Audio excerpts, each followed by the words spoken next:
Today marks 74th day since we left Nairobi on this Ivory belongs to elephant, the Horn of Africa edition. This is the 18th walk edition. And I want to give just an update of what has been happening for the last 74th day or 74 days since we left Nairobi. This after crisscrossing 11 counties. And now we are still on the course. And there are a couple of things that have been happening. One of the rationale from the beginning, why I chose to do this Horn of Africa, is to try and try to showcase what is happening when it comes to the status of wildlife conservation. We do know that Horn of Africa is actually it boasts to host the rich in biodiversity, from almost close to 1,400 plants which are endemic, and also close to 3,000 species of animals, including birds that are also invasive, or rather they endangered, and some of these animals are found within these areas. During this edition, we've been crisscrossing different landscape. One of the things, and I have to be honest, is that the Horn of Africa is one of um, the richest region in the southern and even east of sub-Saharan region. Why?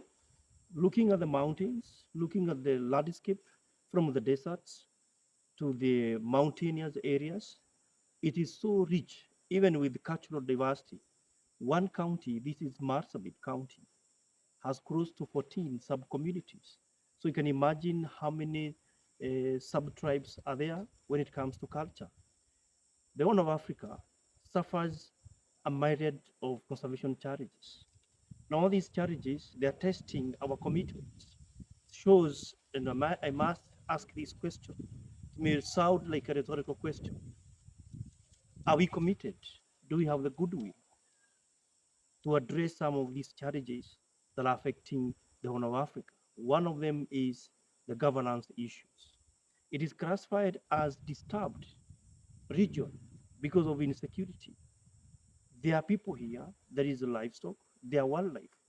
All these animals and people are depending on the same landscape, the competition for resources that lacks sustainable governance or governments.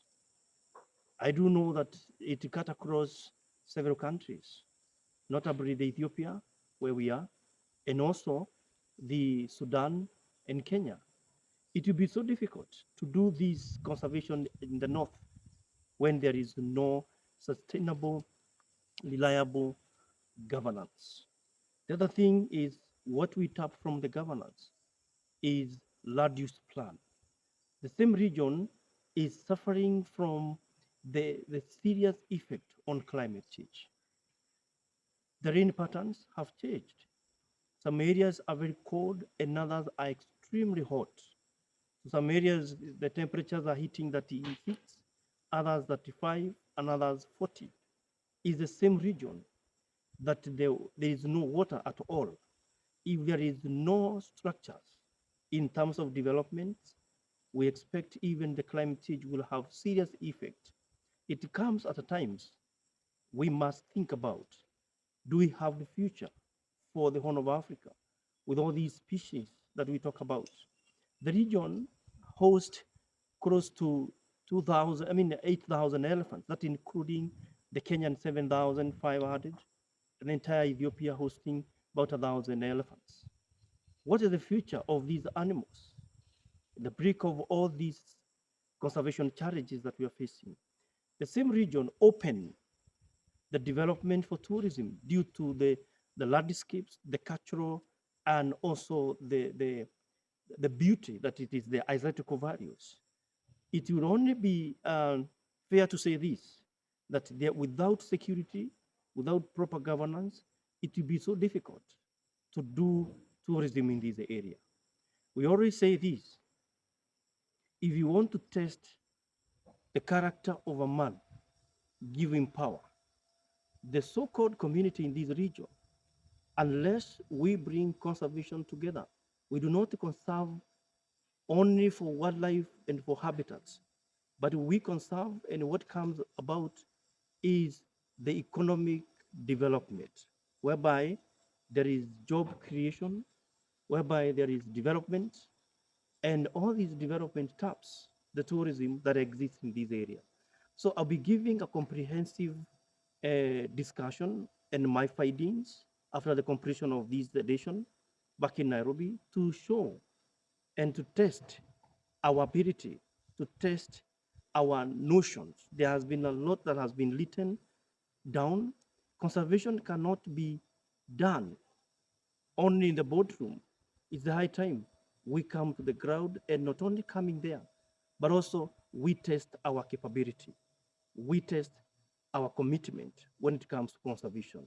It is so obvious from the reading that there is a lot that is done in the Horn of Africa. We have so many NGOs, we have so many international organizations. But what is this and what are they doing? Are we working in isolation? Do we work closely with others? It is time we think about speaking to one another.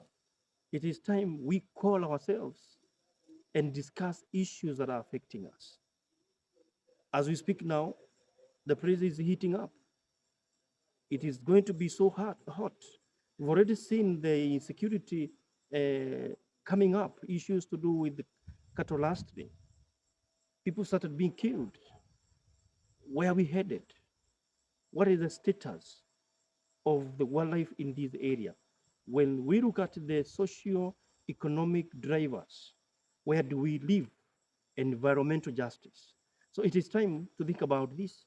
And as I finish this work, I'll be sharing this.